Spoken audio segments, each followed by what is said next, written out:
Hello, and thank you so much, Steelers Nation, for jumping on to the first ever episode of Steelers to Go, your daily to-go cup of Pittsburgh Steelers news and analysis. I'm your host, Noah Strackbine, here every single Monday through Friday. Find us on youtube.com/All Steelers Talk or anywhere that you get your podcast. Today, we're going to be talking Steelers OTAs. And really, the best words of advice I ever got about the Pittsburgh Steelers OTAs and minicamp is that not much happens, but it lets you know who's relevant and who's just being talked about. And that's who we're going to talk about today. First off, the Steelers do have some undrafted free agents to keep an eye on. That's never going to change. This team always seems to find a diamond in the rough. And you could go back to Mike Hilton, or you could use James Pierre as an example and say, sometimes they hit, sometimes they don't. And that's going to be the case this year. However, the first person we got to talk about is Tyreek Johnson out of Texas A&M. 18 sacks, 23 and a half tackles for loss over the course of his career. And people wonder, how did he get passed up 262 times before the Pittsburgh Steelers grabbed him after the NFL draft? Well, I'll give you a little insight. For one, I was part of that group that Mark Kaboly was talking about when he said, Mike Tomlin showed up. He said, hey, 1 second, guys, I got to go take a look at this guy over here. And he was talking about Johnson. He did. He went over. And then afterwards, when he was talking to media and doing his interview, he said, yeah, it's not very hard to not fall in love with a player here at rookie minicamp. And that's obvious. You know, this is rookie minicamp. There's no pads on. It's really easy to say somebody's going to get hyped up for no reason whatsoever, just like people get hyped up going into OTAs and going into rookie minicamp. It's nothing really crazy. That's just what the public does. It's what the media does. It's what I do. I mean, I put out an article today saying 5 players that you must watch at Steelers OTAs. And yeah, I tossed Johnson in there. Why? Because right now he's the talk of the town. Right now he's the guy that everybody wants to know about. So why not put him in there as a player to watch? But that's all we're doing is simply watching. All right. 18 sacks, 23 and a half tackles for loss during his time as an Aggie. Impressive. Nothing super crazy, but definitely impressive. So how did he get passed up by 32 teams through 7 rounds? Well, he dealt with 2 injuries. He was dealing with a calf injury all throughout his senior season. Obviously, that's going to linger. Obviously, that's going to hold you back. And then when you go into medical evaluations with teams, it's obviously going to pop up and people are going to have questions and they're going to hold back your potential because of it. On top of that, when he went to the East-West Shrine Bowl and said, hey, I'm here, I'm going to do stuff, he ran the 40, boom, quad injury. Now he's got major concerns. Now teams are saying, okay, this guy got injured twice while trying to audition for NFL teams. That's not a good sign. Here we are. He's been passed up. He's an undrafted free agent. Who wants to take a risk on him? Well, the Pittsburgh Steelers have no other options but to take a risk on him. Unless you're out there saying Jannard Avery is the guy that's going to back up TJ Watt and Alex Highsmith all season, unless you're saying Derek Tushka is the answer at outside linebacker depth, you have to take a shot on Tyreek Johnson. And maybe that doesn't pan out. Maybe the Steelers are in another Melvin Ingram situation where they head into training camp and they go, okay, we really need some veteran depth. And they go find somebody. Who that is, I mean, that's still up for interpretation. But right now, Tyreek Johnson looks like a good option. He's a fast dude. He's very strong off of the line. And I think at very worst, he could be a quality run stuffer here for the Pittsburgh Steelers, someone that works well with Alex Highsmith and what that Alex Highsmith role does. But he's still an undrafted free agent, and he's still somebody that you have to look at and you have to say, okay, you know, boom or bust is huge, and we might overreact to things early because he's an undrafted free agent. People do this. They did it with James Pierre. James Pierre picked off Ben Roethlisberger 2 times in his sophomore season, and everybody, including myself, said, oh man, this guy is the starter. He's the answer at cornerback. They just found another diamond in the rough. This dude's related to Lamar Jackson. Boom. It's over. This guy is definitely the cornerback of the future for the Pittsburgh Steelers. Cam Sutton, what are we even talking about? Joe Hayden, you're on your way out. James Pierre is the guy. Here we are a year later, and the Steelers are really hoping that Akello Witherspoon is that guy, Levi Wallace is that guy, and Cam Sutton ain't going anywhere because he's the most reliable guy out of the group.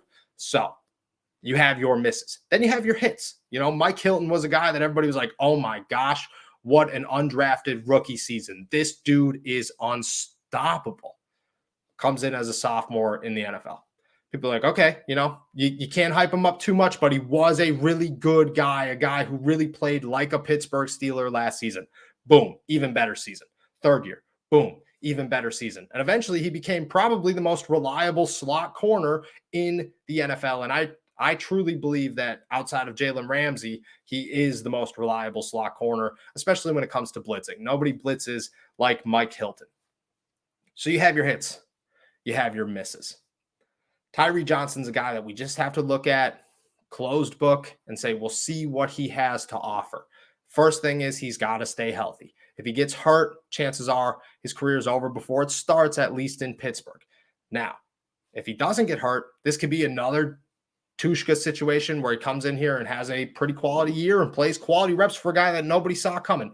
It could be a skipper, Tuzar Skipper, where everybody says, oh my gosh, this is the preseason answer. This guy is unstoppable. And then he got cut and he's barely played in the NFL since. You don't know. And that's the thing is right now, all we're seeing is a guy who's going to play behind two quality starters. Chances are he's going to play even behind the second string guys, and he's going to be a third string depth piece that has to prove himself and really work into a lineup. That will come once preseason comes. And honestly, TJ Watt will not play much, if all, in the preseason. Alex Highsmith will play very little in the preseason. So we will get our answers. But right now it's can this guy compete at the NFL level? Is he being overhyped? Because if he's not being overhyped, we have something to watch for in the preseason. That's guy one to watch. Guy two, Mitchell Trubisky. Obviously, this is the first time the Pittsburgh Steelers fans, media, everybody that's not in the clubhouse every single day has an opportunity to see the guy that the Pittsburgh Steelers signed to be the starting guy, even though they didn't want to say that he's the starting guy, for the first time. This is the first time we get to see Mitchell Trubisky throw passes to hopefully Deontay Johnson if he shows up, hopefully Chase Claypool if he shows up, definitely George Pickens, definitely Calvin Austin, definitely Pat Freiermuth. This is the opportunity to see who is Mitchell Trubisky. It's been a long time since he's been a starting quarterback in the NFL. 2 years, yeah, successful starting quarterback, which is where I'm putting that base mark, maybe somewhere around 3 or 4 years since we've seen that. Everybody could talk, oh, well, he played behind Josh Allen. Oh, well, he learned so much in Buffalo. We have no idea. We have no idea what he learned in Buffalo. We have no idea how much better he got working behind Josh Allen. All we know is Mitchell Trubisky came here. Mike Tomlin and Kevin Colbert saw something in him. Chances are Brandon Hunt had a little bit to do with that as well. And they're going to hope that he could turn into the 11-3 guy that he was 4 or 5 years ago, where he threw 24 touchdowns to 12 interceptions and 3,200 yards. That's who they're hoping for. They're hoping that he adds enough athletic ability to say, hey, this guy could run the Matt Canada offense and he could run it well. That's who the Pittsburgh Steelers want to see here. Now, I do have to give it to him. This is a lot of pressure. You could say whatever you want about Mason Rudolph and saying, oh, well, Mason Rudolph is under the most pressure because the fans hate him. And on top of that, he has to now come in and compete with not 2, but 3 guys just for a roster spot. Well, if I'm Mason Rudolph, I want to get out of here as quickly as possible. This place is not where you're going to build your career. It's not anywhere where the fans want you to build your career. And truthfully, the coaches and the staff have said, Mason, we don't really trust you to be a starting quarterback. And tying the winless Detroit Lions is a prime example that, maybe he shouldn't be trusted as a starting quarterback. That's okay. Mitchell Trubisky's under a lot of pressure. He was the deemed starter for 4 weeks. And even then, everybody said, okay, well, if they draft Malik Willis, he's not ready to play in the NFL for at least a year, maybe 2. So this is Mitchell Trubisky's team. Then they went out and they got Kenny Pickett. And now they're sitting here and everybody's going, well, Kenny Pickett is ready to start. Kenny Pickett is a guy that's ceiling might not be super high, but his floor is pretty much Mitchell Trubisky. Mitchell's got to show that, yeah, well, right now I'm not the Mitchell Trubisky everybody's talking about. I'm a little bit better. Do I think that's going to happen? I have no idea. And I think it's too early to tell. And I think that OTAs is too early to tell. I think that training camp will be the first glimpse of who runs this offense better. And right now it'll just be, is Mitchell Trubisky ready to be a leader for the Pittsburgh Steelers? Can he build that camaraderie with the wide receivers, with Pat Freiermuth, with that offensive line? Nothing huge, nothing really deeming, or nothing that will cement a starting quarterback here in OTAs. Just a really good time to see Mitchell Trubisky throw a football for the Pittsburgh Steelers and see, hey, maybe he's got it, maybe he doesn't. And you could tell, because Mason Rudolph, you could see from time to time, just doesn't have it. He doesn't have what it is to be a starting quarterback in the NFL. Kenny Pickett came in here. He looked like a guy that held confidence. He looked like a guy that just walked out the door like he did every time for pit practice, and he came in here to demand a team. That's who Kenny Pickett looked like during rookie minicamp. Mitchell Trubisky needs to be that guy that says, this is my team. This has been my team. Nothing's going to change. Number 3. This is not one player. This is a group of players, because we still have no idea what's happening with the offensive line. The Pittsburgh Steelers brought in Mason Cole. They brought in James Daniels. They re-signed Chooks, and apparently they got all the faith in the world in Dan Moore Jr. to be that guy at left tackle.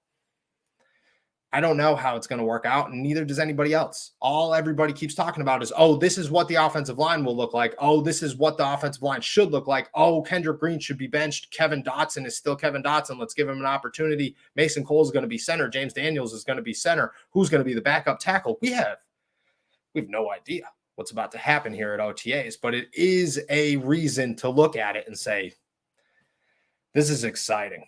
This is very, very exciting, because the Pittsburgh Steelers, for one, they need to set some groundwork. They need to let everybody know, hey, this is what's going to happen, because last season they went in there and they made Kevin Dotson prove himself to be the starting left guard. And that was a waste of time, because Rashad Coward didn't even make the team, and he shouldn't have made the team because he's not that good. Kevin Dotson had to work his way through, maybe sparked a flame or whatever, and you could believe the reports that he came in out of shape and people in the front office were upset with him, but truthfully, he should have been the starter from the jump, and it would have meshed way better moving into the season. Then you had the tackles bouncing all over the place, and I get that had a lot to do with Zach Banner's recovery and his inability to get onto the field, but this year, they can't take that risk. They can't say, oh, people have to earn their spots. Oh, we're going to bounce a bunch of pieces around and see what meshes the best, because all last season, all Mike Tomlin, Trey Turner, Kendrick Green, Chooks, Banner, everybody said was continuity is going to be the key to this group. And they never had any continuity. It doesn't take 17 weeks to build a meshing offensive line. It takes an entire year. It takes the summer, it takes OTAs, it takes minicamp, it takes every single day to say, these are the 5 guys that should be on the field. These are the 5 guys that we're going to mesh together on the football field. We're not going to move pieces around. Nobody should be able to try out. You want to know how you have to try out? By being the backup and proving, hey, I'm way better than this guy in front of me, but I'm doing it with the backups. And then somebody says, okay, well, hey, let's go try him at the starting line because the starter isn't as good as him. Don't be mixing and matching while you're trying to find that collective 5. Pick a 5, let it rock. If it doesn't work, switch it up, but switch one piece, maybe switch 2 pieces. Don't be switching a whole offensive line around, because if you do, the Pittsburgh Steelers are going to be looking just like they were in 2021 with probably the worst offensive line in football. That being said, this is my collective 5 that I believe the Pittsburgh Steelers will rock with at the beginning of OTAs and move forward with until proven otherwise. Dan Moore at left tackle, Kevin Dotson at left guard, which I don't believe will last very long. Kendrick Green at center, which I also don't believe will last very long. James Daniels at right guard, and Chooks Okorafor at right tackle. Mason Cole will be the new BJ Finney that just moves around, and truthfully, I think that's where he belongs. Kendrick Green, I would love to see move to a guard position, but we'll see what happens there. I think they're going to give him another shot at center. He didn't play well even slightly at center last season, but the Steelers aren't about giving up on guys, especially guys that they took in the 3rd round, a.k.a. Chooks Okorafor, and why he's still the starter, has a new contract, and has another year to prove himself, on top of the Pittsburgh Steelers not adding any depth to the tackle position through the NFL draft to even compete with him. So that's who I believe the starting 5 will be heading into OTAs, but that's a big if. And that will change. That will most certainly change. The key to that change is the Steelers need to let people prove it. They can't be mixing and matching trying to find the best five. Pick a five, let them rock. If it doesn't work, move a piece or two around, but you have to find that continuity now and not come week one of the NFL season. Otherwise, Najee Harris is in for a boatload of trouble. Which leads us to number 4. Anthony McFarland. Obviously, somebody who had high expectations coming into the NFL, or maybe not coming into the NFL, but coming into year 2, didn't hit those expectations. Honestly, didn't hit any expectations. I was a guy who pushed the Anthony McFarland train so heavy for the Pittsburgh Steelers last offseason that I thought he was going to be the answer for Matt Canada's offense, for Najee Harris backup, probably play a little bit of slot, maybe a little bit of halfback. I thought Anthony McFarland was going to be the secret weapon to the Pittsburgh Steelers offense, and I preached that so hard, and then his knee got hurt, and I looked like a fool. I might look like a fool again at the end of all this, but right now I think that he is the only reason the Pittsburgh Steelers only added Jaylen Warren and Mateo Duran, through undrafted free agents. Why else would you not add a running back at any point, and then not even add a veteran running back to come in here and compete with these guys? It's not because of Benny Snell Jr. You're not getting any more out of Benny Snell Jr. in year 4 than you did in year 3 or year 2, and he's been highly disappointing every single season. The Steelers understand that Najee Harris took a lot of wear and tear last year, and yeah, they're going to make him take a lot of wear and tear again this year, but they saw the effect that happens come week 17, week 18, and the playoffs. That's not something that you can do for a running back, not in an extended season, not even with Najee Harris. And that's going to get worse and worse as his career goes on. The Pittsburgh Steelers might not want him to be here for 15 years, but they certainly want him to be here for 4 or 5, and that's not going to happen if they keep running him into the ground with no help at all. Anthony McFarland is a guy that meets everything that Matt Canada has been looking for. And he looked really good in training camp last year and in OTAs last year, and he looked like a key piece to this offense that could be used pretty much all over the place. And then he got hurt, and he played in 2 games and did literally nothing. It wasn't a Derek Watt situation. A lot of people want to compare that to Derek Watt and say, oh, well, they just use Derek Watt in training camp to fool everybody, and then they never do anything during the regular season with them. It never comes to fruition. I don't think that was the case with Anthony McFarland. I got the vibe that Anthony McFarland came in here looking really good and had really good feet, and then he got hurt and he had a hard time bouncing back to 100%. And by that time, the Steelers wanted to let Benny Snell and Kalen Ballage be those guys. This year, I don't think they have an excuse. I think Anthony McFarland's the reason that they didn't add any depth. I think Anthony McFarland is the reason that they haven't added somebody to compete with Benny Snell Jr. because they could look at Benny Snell and say, hey, you're a third down back on short yardage situations to get us a yard, and chances are that's going to be Najee Harris most of the time, so you'll just be in there, a rare occurrence. Anthony McFarland could come in here and be a change of pace back, a guy that could catch the football out of the backfield, a guy that could do a lot of different things. I mean, you got to remember that there was a time where the Steelers put faith in a rookie Anthony McFarland to try and make a catch on 4th down to win a game. It didn't work, but they still had that faith in him. And in year 3, they're not going to give up on him. Not yet. They have a lot of understanding in his talent. They have a lot of understanding in his potential and what he could be in an offense that works well with him. I think that's Matt Canada's offense, and I think that Anthony McFarland is a guy that could come in here and really, truly compete for the Steelers' number 2 running back spot. That being said, I could be totally wrong, and I could look at him again and just have such high hopes for that guy only to be let down. But last year, I don't think I learned my lesson. I don't think that was overhype. I don't think that was looking too high on somebody that nobody else saw being very high. I think that was a bad injury at the wrong time and being unable to bounce back, and Mike Tomlin kind of giving up on you too soon. I don't think that's the case this year because there was no reason for the Pittsburgh Steelers not to add depth at the running back position. Benny Snell ain't getting any better. Anthony McFarland hopefully does. But Najee Harris can't touch the football 400 times again in 2022 and expect to make a playoff run with the Steelers. This is 6-7 years in the making. Le'Veon Bell did it.